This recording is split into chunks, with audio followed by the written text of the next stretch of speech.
Astaghfirullahalazim.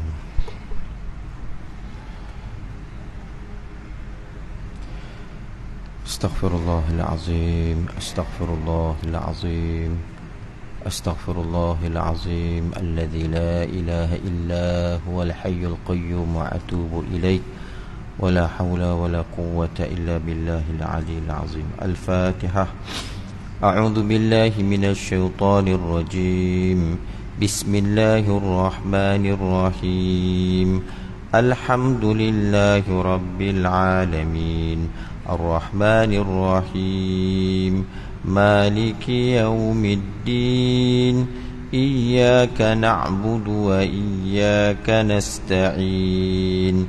Ihdinas siratal mustaqim. Siratal ladzina an'amta 'alaihim ghairil maghdubi 'alaihim waladdallin. Amin. Innal hamdalillah nahmaduhu wa nasta'inuhu wa na'udzu billahi min syururi anfusina wa min sayyiati a'malina. Man yahdihillahu fala mudilla lahu wa man yudlil falan tajida lahu waliyyan mursyida. Asyhadu an la ilaha illallah wahdahu la syarika lah wa asyhadu anna Muhammadan abduhu wa rasuluh.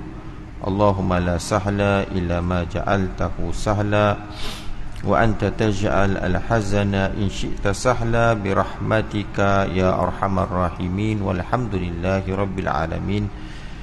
Yang berbahagia Tuan Imam Barisan Ahli Jawatan Kuasa Masjid, tuan-tuan, puan-puan rahimakumullah. Assalamualaikum warahmatullahi wabarakatuh. Alhamdulillah, syukur kita kehadirat Allah Subhanahu wa taala kerana pada malam yang berbahagia ini sekali lagi Allah memberi kesempatan kepada kita semua untuk menunaikan solat fardu maghrib secara berjemaah. Mudah-mudahan Allah Subhanahu wa taala meneruskan semangat dan keazaman kita menunaikan setiap solat fardu ini secara berjemaah sehingga kita berjumpa dengan Allah Subhanahu wa taala nanti insya-Allah. Tuan-tuan puan-puan rahimakumullah, pada malam yang berbahagia ini insya-Allah kita akan melihat satu lagi ciri-ciri yang dikategorikan sebagai ciri-ciri ajaran sesat ataupun ciri-ciri fahaman yang melampau, menyeleweng dan sesat, tuan-tuan. Dan insya-Allah pada malam ini kita akan melihat antara ciri-ciri yang tergolong dalam ajaran sesat adalah dakwaan-dakwaan dan tanggapan-tanggapan bahawa semua agama adalah sama sahaja. Semua agama membawa kepada kebaikan. Semua agama membawa kepada penyucian rohani. Semua agama memupuk toleransi dan sebagainya lah. Jadi ini antara beberapa fahaman yang cuba dibawa akhir-akhir ini. Sebenarnya fahaman semua agama ni sama sahaja ni, tuan-tuan. Dia bukan berlaku di zaman kita sahaja. Tapi kalau tuan-tuan meneliti, dan saya yakin tuan-tuan biasa baca surah Al-Kafirun kan, tuan-tuan akan lihat surah Al-Kafirun juga diturunkan sempena daripada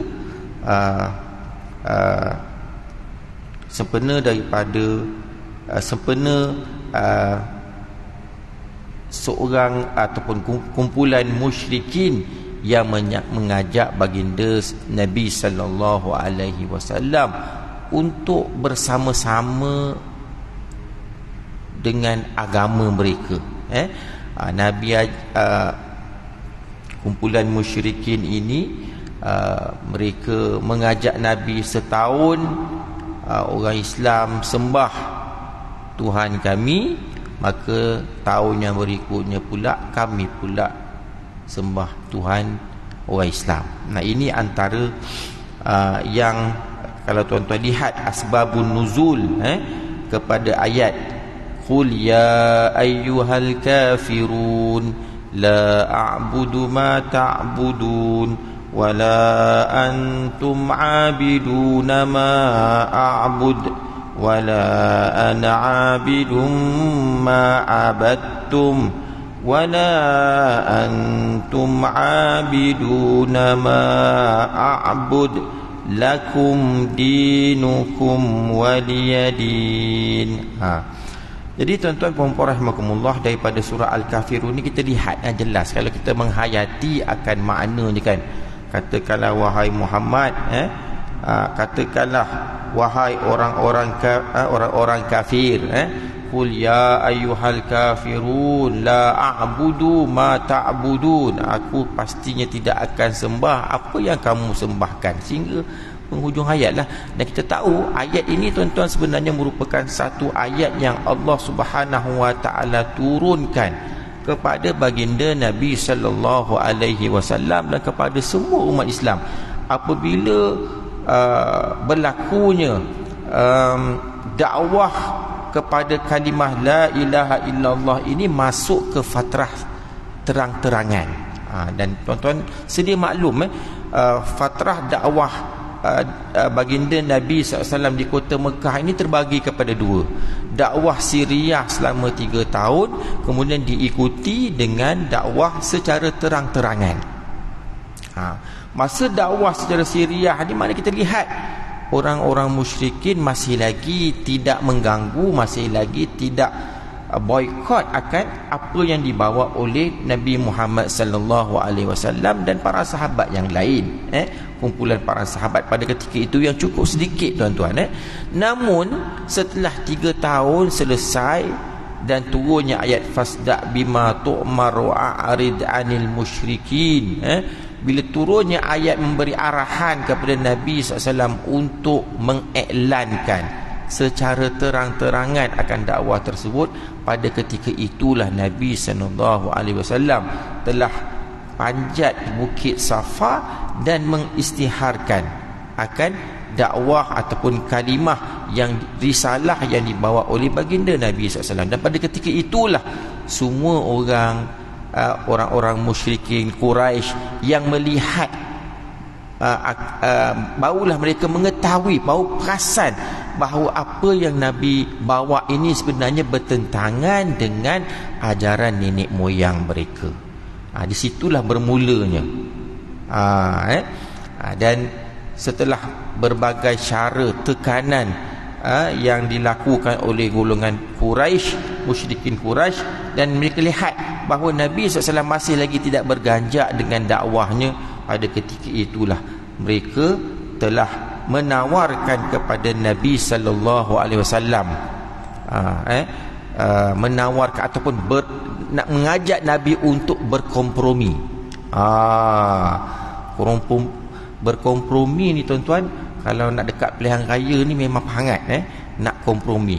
Kumpulan mana, pihak mana yang nak berkompromi supaya boleh mewujudkan satu kerajaan. Kalau semuanya kuatlah, semuanya maknanya tak boleh nak dapat 2/3 kan.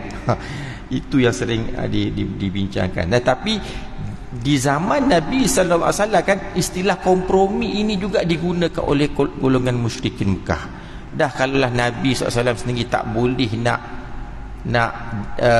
berubah, tak boleh nak merubah dengan tekanan, macam mana kalau kita kompromi saja? Lantas datanglah kumpulan ini berjumpa dengan Nabi, wahai Muhammad, kami akan beri kamu seberapa banyak harta yang kamu inginkan agar kamu menjadi orang yang paling kaya di bumi Mekah. Kalau itu yang kamu inginkan, sebagai galang gantinya kamu meninggalkan atau kamu menerima syarat-syarat kami. Yang kedua, dia kata kalau tak cukup dengan harta, kami akan cari wanita yang paling cantik dan kami kawinkan dengan kamu wahai Muhammad. Ini dua silah, dua senjata yang digunakan oleh golongan Quraisy untuk memastikan Nabi sallallahu alaihi wasallam menerima akan kompromi mereka, tuan-tuan. Tapi Allah Subhanahu wa taala mendidik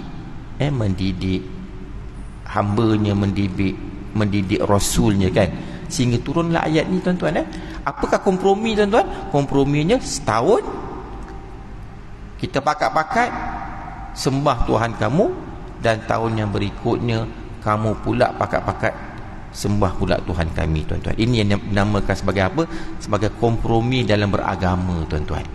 Ini berlaku di zaman Nabi sallallahu alaihi wasallam. Sedangkan kita tahu, tuan-tuan puan-puan rahimakumullah, bahawa agama ini, tuan-tuan, agama ataupun risalah yang dibawa oleh baginda Nabi sallallahu alaihi wasallam adalah satu risalah yang mengajak kepada pengesaan Tuhan yang disembah, dan tidak ada amalan-amalan syirik padanya, tuan-tuan.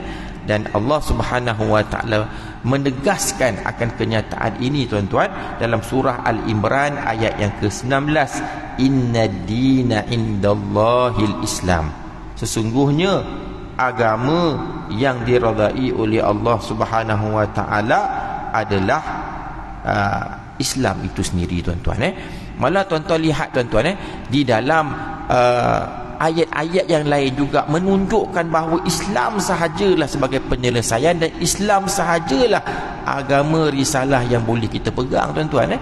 Kita lihat, tuan-tuan, malah risalah yang dibawa oleh nabi-nabi sebelum Nabi Muhammad sallallahu alaihi wasallam juga menyokong akan kalimah la ilaha illallah Muhammadur Rasulullah. Dalam surah Al-Baqarah, tuan-tuan, ayat ke-132, tuan-tuan boleh lihat dalam surah ini, surah Al-Baqarah ayat 132, wa wassa biha Ibrahimu banihi wa Yaqubu ya baniya innallaha astafa lakumuddin fala tamutunna illa wa antum muslimun.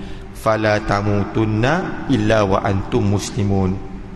Dalam surah Al-Baqarah ini, tuan-tuan, ayat 132, di mana Allah Subhanahu wa taala berfirman, Nabi Ibrahim telah berpesan kepada anaknya, dan Nabi Yaqub juga berpesan kepada anak-anaknya bahawa sesungguhnya Allah telah memilih bagi kamu akan agama, maka janganlah kamu mati melainkan kamu dalam keadaan muslim, tuan-tuan. Jadi di sini memang secara jelas kita lihat dengan kupasan ayat-ayat ataupun sokongan firman Allah Subhanahu wa taala ini, bahawa Islamlah agama yang benar, dan Islam ini tak boleh disyirikkan. Islam ni tak boleh dikompromikan dengan mana-mana ajaran, dan juga Islam juga tak boleh disamakan dengan agama-agama lain, tuan-tuan. Sehingga kan kita lihat di sini kan ayat-ayat yang dibawa kepada kita sebentar tadi memberi penjelasan dan memberi pengukuhan bahawa tidak boleh kita berkompromi dengan agama-agama lain. Dan kita lihat ini lebih menguatkan lagi apabila Islam itu sendiri, agama sendiri dipaksikan dengan rukun-rukunnya lah. Islam dengan rukun-rukun Islam sendiri ada rukun-rukunnya, malah iman tu sendiri ada rukun-rukunnya juga. Menguatkan lagi riwayat dan sunnah yang dibawa oleh baginda Nabi sallallahu alaihi wasallam. Cuma tuan-tuan puan-puan rahimakumullah, kalau kita lihat akhir-akhir ini banyak permasalahan yang berlegar di sekitar semua agama sama saja ni, tuan-tuan. Sebab apa, tuan-tuan? Dalam keadaan kita hidup dalam masyarakat majmuk, tuan-tuan, pastinya kita tak boleh lari daripada hidup dengan orang Cina, hidup dengan orang India, dengan agama Hindunya, agama Buddhanya, malah sekarang ni dah daripada agama Kristiannya, agama Kristian itu sahaja dah timbul banyak lagi agama-agama bid'ah yang wujud dalam ajaran Kristian itu sendiri. Itu belum campur lagi dengan ajaran-ajaran sesat dalam setiap agama-agama ni. Agama Kristian pun ada juga ajaran-ajaran sesat dia, tuan-tuan. Ajaran-ajaran yang tidak mengiktiraf Nabi Isa itu sebagai Nabi pun ada juga. Jadi dalam situasi seperti ini, tuan-tuan, dalam kita nak mengajak agama lain untuk menerima agama kita, pastinya di sana kita memupuk akan toleransi beragama, tuan-tuan. Toleransi beragama ini adalah antara satu konsep yang cuba diketengahkan di negara kita supaya semua hidup dalam suasana harmoni. Sebab itulah tuan-tuan puan-puan rahimakumullah, bila kita hidup dalam satu masyarakat majmuk ni, di sana ada kefahaman pluraliti agama dan pluralisme agama, tuan-tuan. Apa yang dimaksudkan dengan pluraliti agama ni, tuan-tuan? Pluraliti agama ini adalah dengan kita mengakui bahawa di negara kita ini ada berbagai agama. Maknanya sebelum kita hidup lagi, sebelum datang Islam dah wujudnya agama, tuan-tuan. Agama-agama lain dalam suasana ini, kita tak boleh menolak akan agama-agama tersebut. Walaupun dalam bila datang Islam, tuan-tuan, kan Allah Subhanahu Wa Taala tidak minta Nabi Muhammad untuk berperang dengan orang-orang Kristian atas nama agama yang batil, tuan-tuan. Tidak. Malah Allah kata apa? La ikraha fid din. Tidak ada paksaan dalam beragama. Kita hanya minta berdakwah, mengajak. Dia tak mau terima, tak apa, tak ada masalah. Kita bagi penjelasan saja, dan tak boleh ada unsur-unsur paksaan, tuan-tuan. Ini tak boleh. Jelas dalam ayat tersebut. Walaupun golongan liberal, tuan-tuan, menggunakan ayat ini, la ikraha fid din, ini sebagai apa? Sebagai modal untuk mengatakan bahawa kita ada kebebasan dalam beragama. Walaupun kita asal dilahirkan dalam agama Islam, kita boleh saja berpindah agama, tak ada masalah. Sebab apa?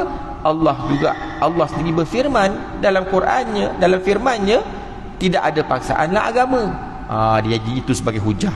Ini kedangkalan dalam memahami akan firman Allah Subhanahu Wa Taala, tuan-tuan, sehingga mereka mengambil ayat tersebut secara literal untuk mengukuhkan hujah-hujah mereka.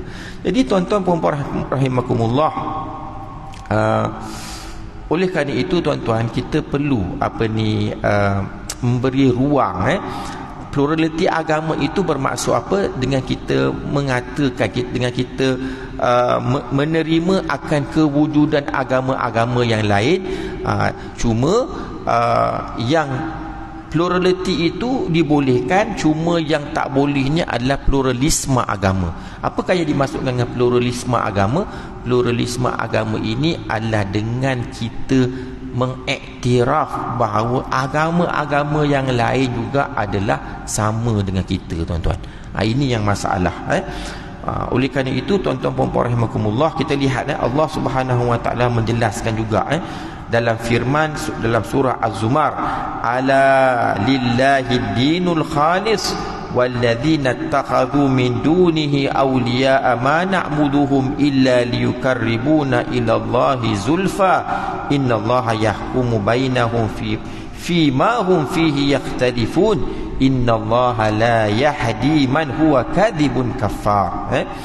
Dalam surah Az-Zumar ini, tuan-tuan, ayat yang ketiga, Allah Subhanahu Wa Taala berfirman, ketahuilah bahawa bagi Allah mempunyai agama yang suci. Golongan yang menjadikan selain Allah sebagai Tuhan-Tuhan mereka berkata bahawa kami tidak menyembahnya melainkan dengan tujuan untuk mendekatkan kami kepada Allah. Sesungguhnya Allah akan menghukum di antara mereka pada apa yang mereka telah diperselisihkan. Sesungguhnya Allah tidak memberi hidayah akan sesiapa yang berdusta dan sangat kufur. Bermaksud di sini, tuan-tuan, apa sekalipun hujah kita lah, apa sekalipun hujah kita dengan mengatakan bahawa agama-agama yang lain, agama-agama yang lain juga sebenarnya adalah sama sahaja, sebab semuanya membawa kepada Tuhan yang sama. Ini sebenarnya adalah antara modal-modal mereka lah yang sehingga mereka mempertikaikan keistimewaan yang ada pada penganut agama Islam, tuan-tuan. Sebab tu kalau dalam perlembagaan persekutuan pun kita lihat tuan-tuan, dalam perkara yang ketiga dengan perkara yang ke-11, perkara 121-1A, semua tuan-tuan menceritakan tentang apa tuan-tuan? Tentang Islam sebagai agama rasmi dan keistimewaan-keistimewaan yang ada pada penganut Islam tuan-tuan, yang mana dalam perlembagaan persekutuan ini tuan-tuan menunjukkan bahawa mana-mana pun bangsa asing tidak boleh menyentuh akan perkara tersebut. Tuan-tuan puan-puan rahimakumullah, oleh kerana itu tuan-tuan, kalau kita lihat daripada ayat ini, ia menunjukkan bahawa ayat ini secara tidak langsung mengiktirafkan akidah Islam sebagai akidah yang benar, dan tidak boleh kita kompromikan akidah Islam ini dengan mana-mana agama. Namun begitu, seperti mana yang saya sebut tadi, walaupun agama Islam ini adalah agama yang benar, inna dina indallahil Islam, dan ayat-ayat yang sebelum ni kita bincang, itu bukan bermakna kita tidak boleh bertoleransi dengan agama-agama lain. Kita boleh meraihkan agama-agama lain, tapi selagi mana kita meraihkan agama-agama tersebut ada dia punya batasan-batasannya. Perlu tahu batasan-batasannya tuan-tuan. Dengan kegagalan kita memahami batasan-batasan agama, sehingga kalau bila kita gagal untuk memahami batasan-batasan agama itu tuan-tuan, dia boleh mengundang kepada apa? Kepada terlalu longgar dalam toleransi agama, sehingga menyebabkan kita terjerumus dalam mengiktiraf akan agama tersebut. Contoh tuan-tuan, baru-baru ni di Pavali, bila di Pavali ni tuan-tuan, bila kita menyahut keluarga Malaysia tuan-tuan, nak mewujudkan satu keluarga yang menerima semua fahaman, menerima semua bangsa, menerima semua agama tuan-tuan. Tapi pada waktu yang sama kita lupa, dalam kita nak menerima, nak bertoleransi dengan agama lain tuan-tuan, ada batasan tu tuan-tuan. Sehingga tuan-tuan lihat dalam kegairahan nak menyambut di Pavali baru-baru ni, orang-orang Melayu kita pun meraihkan agama tersebut. Tak ada masalah. Kita bersama-sama dengan mereka. Cuma tuan-tuan, dalam kegairahan, kalau tuan-tuan ingat, ada beberapa isu yang berlaku tuan-tuan. Apa isu yang berlaku tuan-tuan? Wanita-wanita Melayu kita terlalu seronok sangat sampai dia pun pakai sari. Pakai sari tutup aurat tak apa. Pakai sari, pakaian sari tu sendiri sebenarnya dah membuka aurat dia. Mendedahkan perutnya, sebahagian daripada tubuh badannya tuan-tuan. Itu satu hal. Kalau sekadar itu sahaja, salah, haram je tuan-tuan. Tapi yang lebih menyedihkan lagi tuan-tuan, dia letak potu tuan-tuan dekat dahi dia, sehingga kan bila mula-mula asatizah kita menegur perkara ni tuan-tuan, ramai netizen yang memberi pandangan kan, apa masalahnya kan, kita meraihkan inilah toleransi dalam beragama kan, potu ni hanya budaya sahaja, tak ada masalah.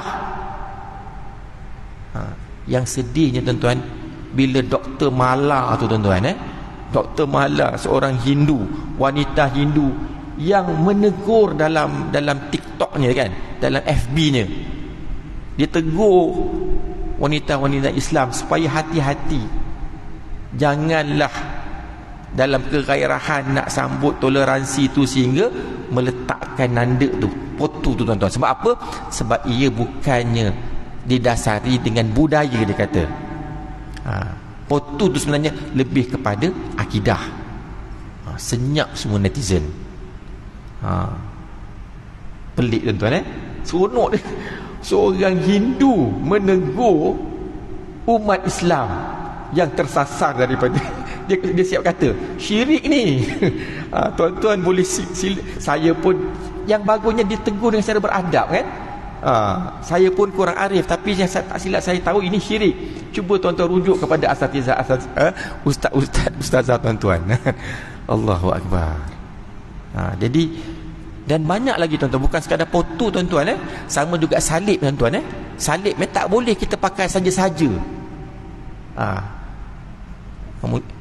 Di Malaysia mungkin tak ada lagi fenomena ni tuan-tuan. Di luar negara saya pernah tengok tuan-tuan, di Jordan tuan-tuan, orang-orang Arab ni tak semua yang beragama tuan-tuan. Ada juga Arab yang akidahnya teruk juga tuan-tuan. Bulan puasa tuan-tuan, puak-puak Arab ni, budak-budak Arab, budak-budak remaja Arab ni, dia tak puasa. Sebab apa? Sebab dia kata aku Kristian. Dia tunjuklah salib. Dia tunjuk salib. Aku Kristian. Dia sebenarnya Muslim, tapi dia menggunakan itu untuk apa tuan-tuan? Untuk tidak berpuasa pada bulan Ramadan. Jadi syiar-syiar umpama ini tuan-tuan tak boleh dimain-mainkan tuan-tuan. Tak boleh digunakan oleh umat Islam. Sebab syiar-syiar ini lebih kepada keagamaan. Contohnya mungkin kopiah orang-orang Yahudi tu tuan-tuan pun tak boleh. Dia ada syiar agama. Ada benda yang boleh, ada benda yang tak boleh. Macam mana kita tahu benda dia budaya ataupun agama? Kita tak kena tanya kepada penganut dia lah. Seperti mana yang ditegur kepada kita oleh Puan Mala baru-baru ni tuan-tuan. Jadi ini antara unsur-unsur yang perlu kita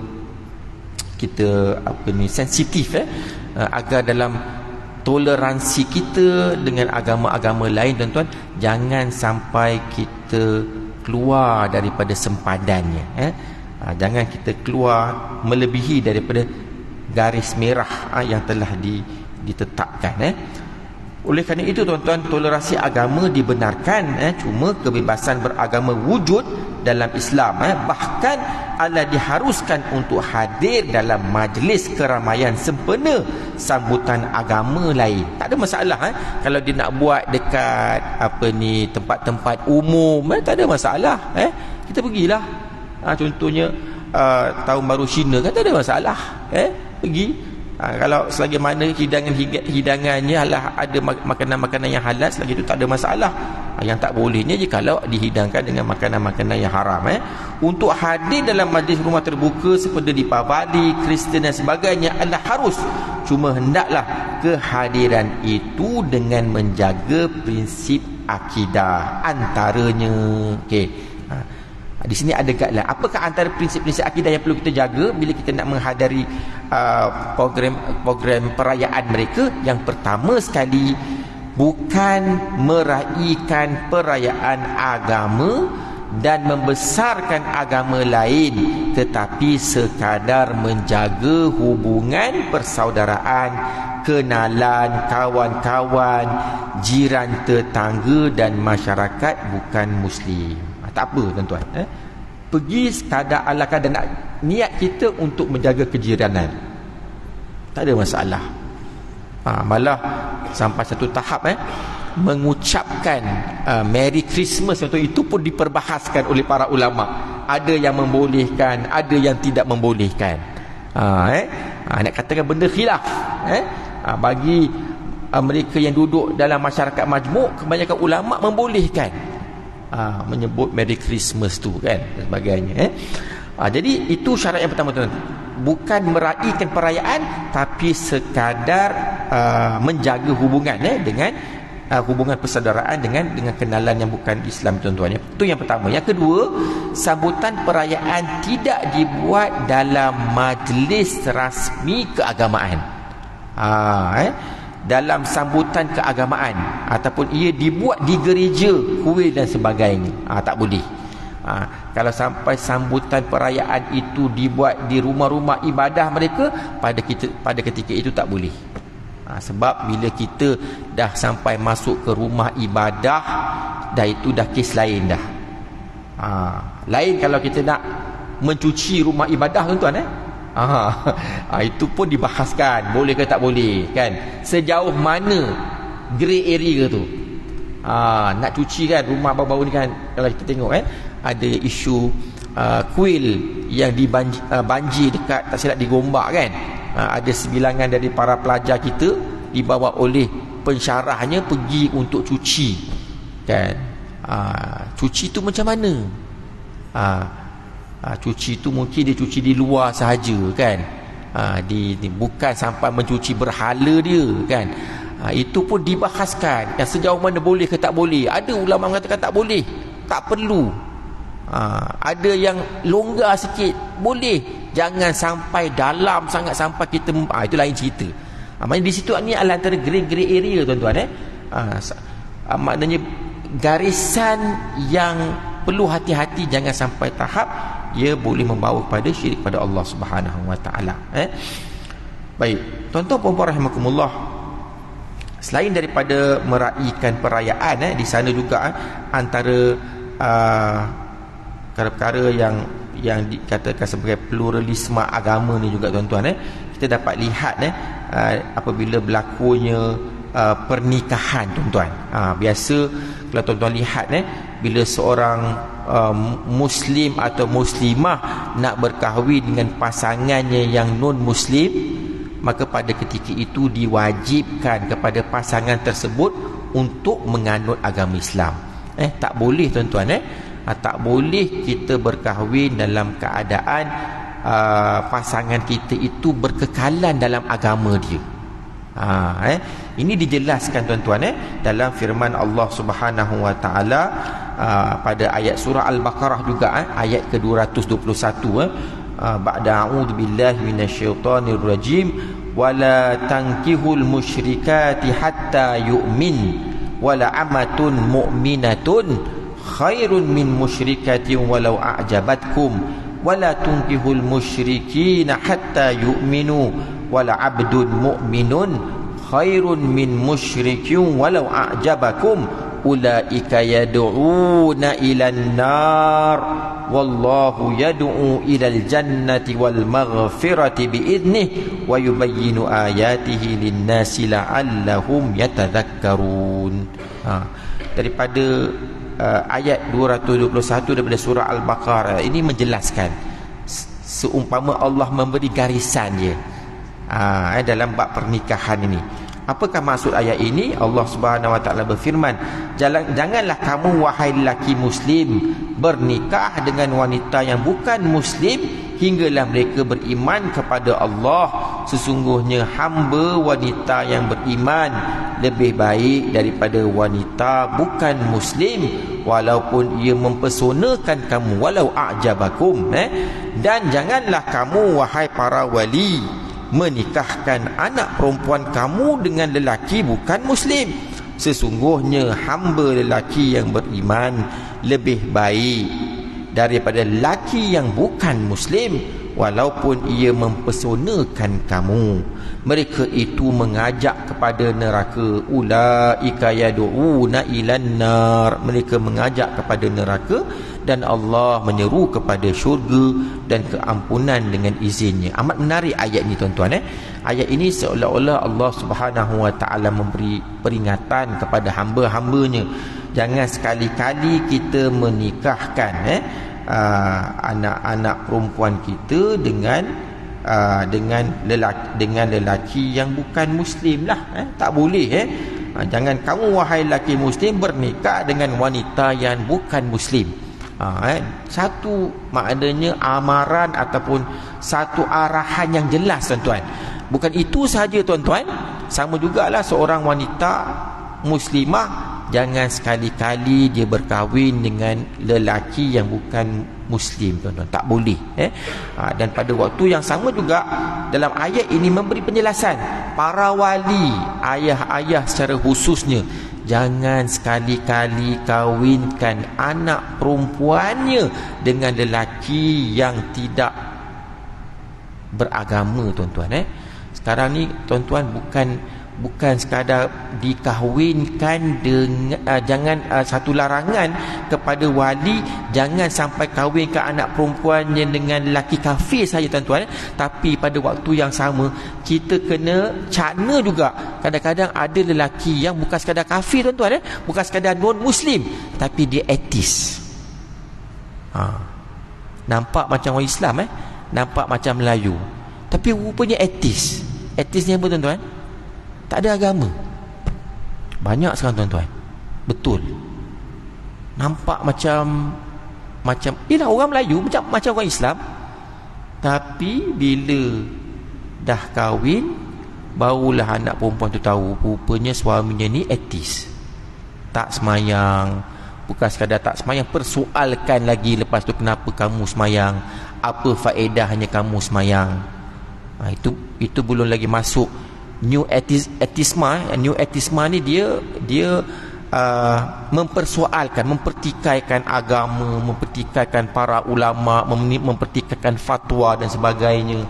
Ini antara yang sekarang ni banyak. Sebab itulah Allah Subhanahu Wa Taala memberi, dengan jelasnya Allah Subhanahu Wa Taala memberi arahan agar jangan sekali-kali kita nikahkan, wali-wali ni nikahkan dengan orang yang tidak tahu akan agama, status agama beliau lah tuan-tuan.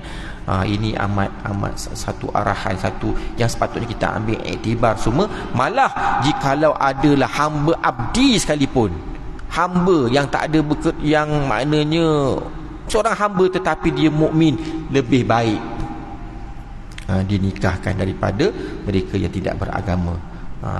Dan Allah tutup ayat ini, ulaika yad'una ilan nar. Sebab apa? Sebab semua mereka ini akan mengajak kita kepada neraka.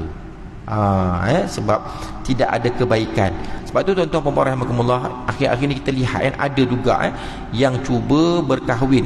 Dia berkahwin berkenaan dengan wanita ni, wanita yang bukan Islam, wanita serani, tapi wanita tu tak mau masuk Islam. Wanita bagi syarat, tak apalah bang, kita akad nikah dekat mana? Dekat masjid. Tapi lepas tu abang pula ikut saya ke mana? Ke gereja ataupun ke kuil untuk diraikan pula, diakad nikahkan di sana pula dengan ni. Pernah satu isu dahulu kan, tuan-tuan pernah ingat tak? Kan pemain hoki kan. Itu pun satu benda yang kita tak faham kenapa boleh berlaku keadaan-keadaan seumpama itu tuan-tuan. Sampai tahap macam mana boleh kita sanggup menggadaikan. Ada benda boleh toleransi, tapi bab-bab ini tak boleh toleransi tuan-tuan. Ini permasalahannya. Sebab tu hati-hati tuan-tuan, cinta macam mana sekalipun, tetapi ada perkara-perkara yang tak boleh kita melebihi daripada batasan-batasannya tuan-tuan. Dalam masalah semua agama sama ni tuan-tuan, atau juga dikenali dengan pluralisme agama ni juga tuan-tuan, kita lihat ni di akhir-akhir ini ramai yang cuba untuk keluar daripada agama ni, cuba untuk mengubahkan status agama Islam itu kepada non-Muslim. Walaupun dalam perkara 121 dan beberapa perkara lain melarang tuan-tuan, tapi golongan liberal cuba berusaha untuk memastikan bahawa orang Melayu boleh menukar agama mereka tuan-tuan. Kes-kes Lina Joy, kemudian kes Aisyah Bukhari, daripada Islam pindah kepada Kristian, daripada Islam pindah kepada agama Hindu. Ini antara yang berlaku lah tuan-tuan, yang masih lagi tidak ada titik penamatnya. Sebab apa tuan-tuan? Partly juga berlaku kenapa tuan-tuan? Kerana mereka merasakan bahawa tidak ada izah dalam agama Islam. Mereka tidak melihat cantiknya agama Islam sehingga mudah terpengaruh dengan agama-agama lain. Lebih-lebih lagi bila mereka dipengaruhi oleh pasangan-pasangan mereka yang beragama Kristian, beragama selain daripada agama Islam lah, sehingga menyebabkan mereka sanggup untuk mempergadaikan maruah, sanggup untuk mempergadaikan akidah tuan-tuan. Ini yang kita bimbangkan. Mudah-mudahan perkara ini tak berlaku lah tuan-tuan dalam keluarga kita. Sebab kalau benda ini berlaku, dia akan meruntuhkan satu institusi kekeluargaan. Dan unsur-unsur seperti ini, ajaran-ajaran ataupun ancaman-ancaman seperti ini tuan-tuan, dia bukan hanya berlaku pada keluarga yang tidak ada asas agama yang kukuh saja tuan-tuan, tapi sebenarnya dia juga boleh menyerang dalam keluarga yang ada fahaman agama. Kadang-kadang berlaku juga diserang dalam keluarga yang ayahnya ustaz, tapi anaknya terkesan dengan masalah ini, tuan-tuan. Sebab itu tuan-tuan puan-puan rahimakumullah, kita rujuk balik kepada firman Allah Subhanahu wa taala, ya ayyuhalladzina amanu qu anfusakum wa ahlikum nara. Wahai orang-orang yang beriman, qu anfusakum, peliharalah diri kamu dan keluarga minan nar, qu anfusakum wa ahlikum nara, daripada api neraka, tuan-tuan. Jadi ini antara yang penting, tuan-tuan, yang perlu kita lihat setiap cara beragama, fahaman fahaman mereka yang berdekatan dengan kita, dan kena jelaskan apabila anak-anak kita belajar di luar negara, tuan-tuan, ini juga perlu dipesan kepada mereka, sebab bila mereka pergi ke luar negara, tuan-tuan, mereka akan bersama-sama dengan agama-agama lain, dan disitulah dalam nak menjaga hati, nak bertoleransi, jangan sampai menggadaikan akidah. Ini amat penting. Ini belum lagi cerita benda-benda haram lah, tuan-tuan, belum lagi cerita minuman dengan pemakanannya, dengan pergaulannya dan sebagainya, tuan-tuan. Saya hanya fokus berkenaan dengan akidah. Jangan sampai tahap kita mudah sangat untuk bertoleransi dalam agama, sehingga kita boleh meraihkan, boleh masuk gereja, boleh masuk ke mana-mana tempat-tempat agama tanpa kefahaman yang jelas, tuan-tuan. Ini antara yang perlu kita faham. Mudah-mudahan nanti Allah Subhanahu wa taala dengan kefahaman ini kita perlu jelaskan kepada anak-anak kita, dan mudah-mudahan Allah Subhanahu wa taala memelihara keluarga kita sehingga ke akhir hayat nanti, insya-Allah. Jadi begitulah sedikit yang boleh saya kongsikan dengan tuan-tuan puan-puan rahimakumullah berkenaan dengan semua agama sama saja, iaitu satu ajaran dan fahaman yang membawa kepada pluralisme agama, tuan-tuan. Pluralisme agama seperti mana yang saya jelaskan tadi adalah satu desakan untuk menyamakan semua agama. Semua agama membawa kepada keharmonian, semua agama membawa kepada kebaikan. Jadi kita kena bagi hak kepada agama-agama lain.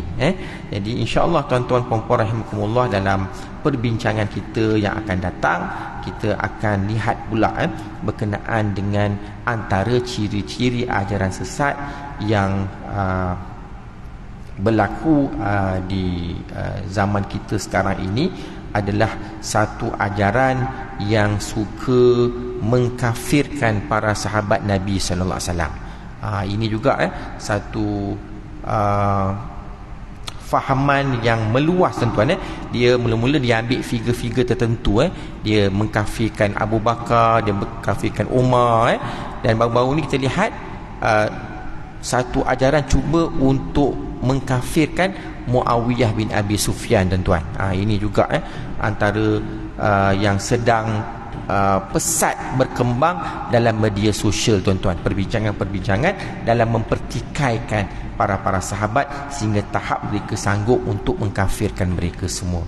Jadi saya rasa cukup sekadar di sini perbincangan kita berkenaan dengan ciri-ciri ajaran sesat. Mudah-mudahan Allah Subhanahu wa taala merahmati, memberkahi kita semua nanti, insya-Allah. Qul qawli hadza wa astaghfirullahal azim.